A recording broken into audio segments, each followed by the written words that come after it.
There's a lot of talk about batteries storing solar energy, but that's almost not the biggest reason to buy one. The real game changer is time. That's because electricity isn't the same price all day. Overnight, it could be as low as 9 pence a kilowatt. During the day, that same electricity could cost you over 3 times as much. In this video, we're going to talk about time of use tariffs, arbitrage, and the Anker SOLIX Solarbank 4 Pro and how it fits in with all of the above.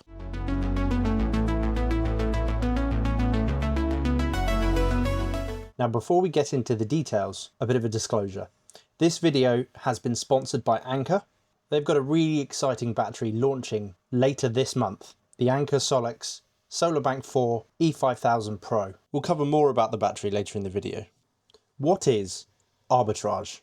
Arbitrage sounds like something that's come out of the stock market, and funny enough, that's where the word usually is used.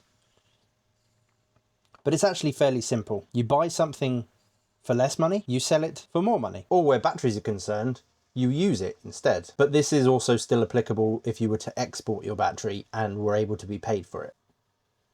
What is a time of use tariff?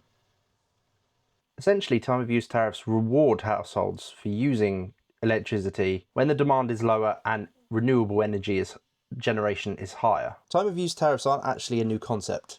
They've been around for a while. If you're as old as I am, you'll probably remember Economy 7 and how you'd be able to use cheap electricity to charge space heaters at night. Well, it's a bit similar to that, but instead of space heaters, it's an EV. Tariffs like Octopus Go allow to charge your EV at night when electricity is cheaper and when demand on the grid isn't as high. I have a Octopus Go tariff. There's a 5-hour window at night where my electricity is around 8p a kilowatt. During the day, that jumps up by over 3 times. It's that banking electricity at the lower rate at night when you can charge your battery up that allows you to unlock savings during the day. You can feed into the house, charge via solar, and cover your daytime running electricity costs, potentially up to 90% self-usage. There are also tariffs like Octopus Agile, which allow you to buy electricity at half-hourly rates. So during peak demand windows, electricity might actually shoot up higher in cost than what you would normally pay at a fixed rate, but it also allows you to unlock the ability to potentially use negative rates. In the last few months, there's been a number of days where electricity has gone negative, where you actually get paid to use it. So turn on that air conditioning unit, turn on your water heater, run an electric space heater for all Octopus cares. They'll pay you for every single kilowatt that you use. And a large battery system that can intelligently tap into half-hourly rates would allow you to charge the battery in a very short amount of time, allowing you to bank that electricity for later when prices rise. And this is where the Solarbank 4 comes in. The Solarbank 4 comes with a 5 kilowatt battery, 2.5 kilowatt inverter. It's capable, when hardwired into a consumer unit, of pushing power into the house at 2.5 kilowatts. In plug-in solar mode, it's capped at 800 watts. So with the Solarbank 4, we already know that it takes 5 kilowatts of energy to charge it from empty, and that it can charge from 0 to 100% in 2 hours, because it can charge at 2.5 kilowatts.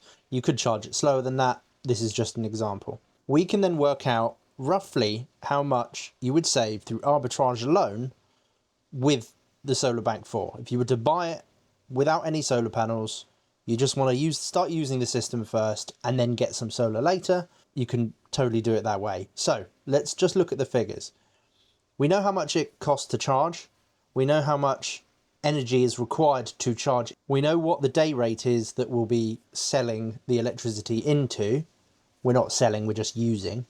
So with those figures, we can work out what it would pay back in a year. And the figures come out like this.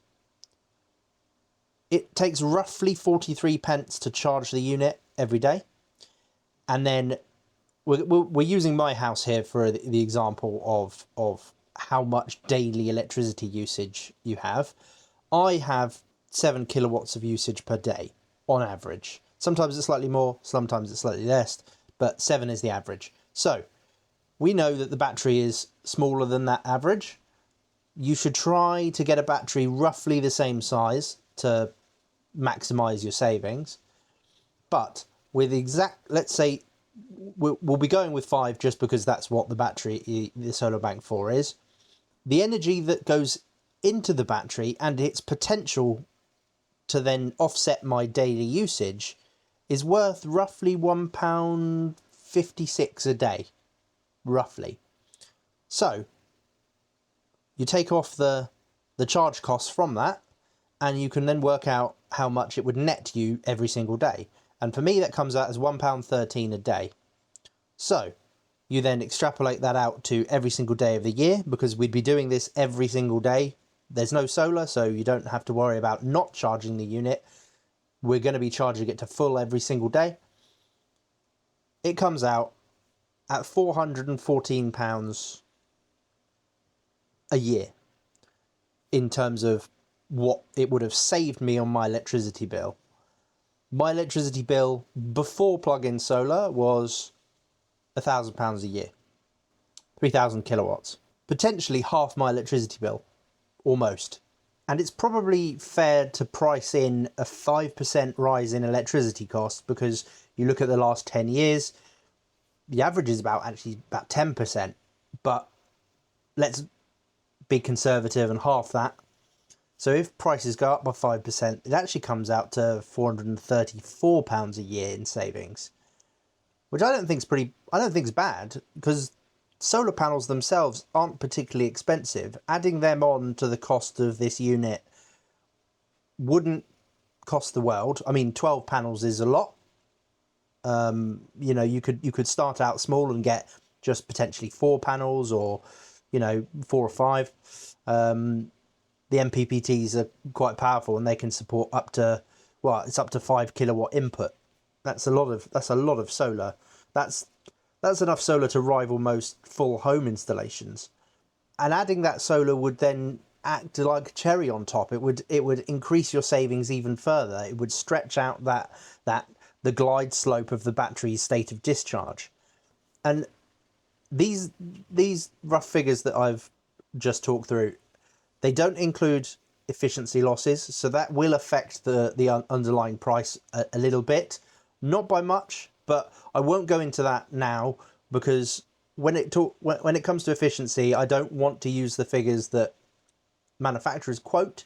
I want to get it on the test stand, charge fully for a day, discharge fully, charge fully at night, discharge fully, and then measure what it actually costs to charge it and what it actually costs in terms of value on discharging, because there are some losses through the inverter heating up and things like that. So I will cover that, but once I get things on the test stand. I think that's the most fair way of doing it. So really, these figures are almost like your baseline, your absolute minimum. As long as you do this, and as long as your rates are similar to mine, you could be on a different kind of tariff entirely, but as long as the difference is not too different to mine, those are the almost baseline figures that you could expect a unit like this to save you every single year, just through arbitrage alone. And it's important to caveat all of this with, these units are not designed to take you off grid and be completely self-sufficient. They're not designed to do that. They're designed to take a massive chunk out of your electricity bills. So one of the other things I want to cover is, I've got plug-in solar and 4 kilowatt battery. I didn't have it last July. I did have it run for the entire of this July. Both months I was home all month, and I think last July it was relatively hot, so we ran 2 portable aircon units a lot of the time. And we've done exactly the same this July, because obviously in the UK we've been suffering from the most insane summer anyone's ever experienced. These are the figures that my plug-in solar array and battery, what it's done in comparison to last year. Usage patterns haven't really changed. I think the figures are pretty stark, and I'm arbitraging on the battery, so I'm making sure that it charges enough that then there's enough room in the battery for solar to top it off, and then solar is helping run the house as well. Just this chart alone will give you an idea of my figures and what it's done to my electricity bill. You can see that the standing charge has increased slightly. That's not unusual. But the amount I charge at night has increased. But my daily usage has dropped significantly. And on the top end, the missing figure is just data that's not reported to the energy company anymore, simply because my plug-in solar array is trying to get my usage down to zero or as much of the time as possible, either through feeding through plug-in solar or exporting from the battery. I think the numbers are quite stark, really, and for the fair enough, it's been a really good solar month, and there's been a lot of days with good solar, but we'll cover my current setup in another video. But for now, just showing you these stats, just July to July, a quick snapshot comparison can give you an idea on really what this kind of kit can do. Something I'm probably going to have to mention in every single video until it's allowed. Plug-in solar does not include batteries to backfeed via a 3-pin plug. It's not allowed. The legislation on the 27th of August is incredibly clear on that. But again, there's the law and then there's what people are doing. Germany, it was the exact same in Germany. Only 1 million of those registrations are even registered. So assess your own level of risk, work out whether or not you think it's worth it. If not, just get it installed by a professional. It's only a few £100s, and it would then allow you to unlock, especially with the SolarBank 4, it would allow you to unlock that 2,500 watt output, which then means it could cover even more of your electricity usage. You can power more power hungry devices, like that would probably power an air fryer. So I'm really keen. I'm in discussions with Anker, and I'm really keen to get the SolarBank 4 installed and functioning and have the live data from it on the website for everyone to be able to check at any point, just like I do with my current setup. But what I can reveal is that the SolarBank 4 is launching in the UK at the end of August. So in the description is a link to the SolarBank 4 website where you can currently register for your interest.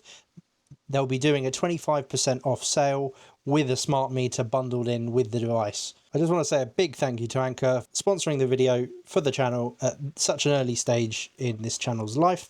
It's really a gratifying vote of confidence, which I'm very, very grateful for. I'd like to know what you guys currently pay for electricity during the day and during the night, what your tariffs are. So if you want to get in the comments and just let me know what those are. I try to reply to all comments, and if anyone was to get in contact through the website, I try to reply to every single email. Again, we've got a newsletter. We send a newsletter mail shot out every Friday, which includes all of the news from the previous week. Head on over, links in the description. I'd be very thankful if you were to like this video and subscribe to the channel so that you can be notified whenever there's any future videos. Thank you so much, and bye.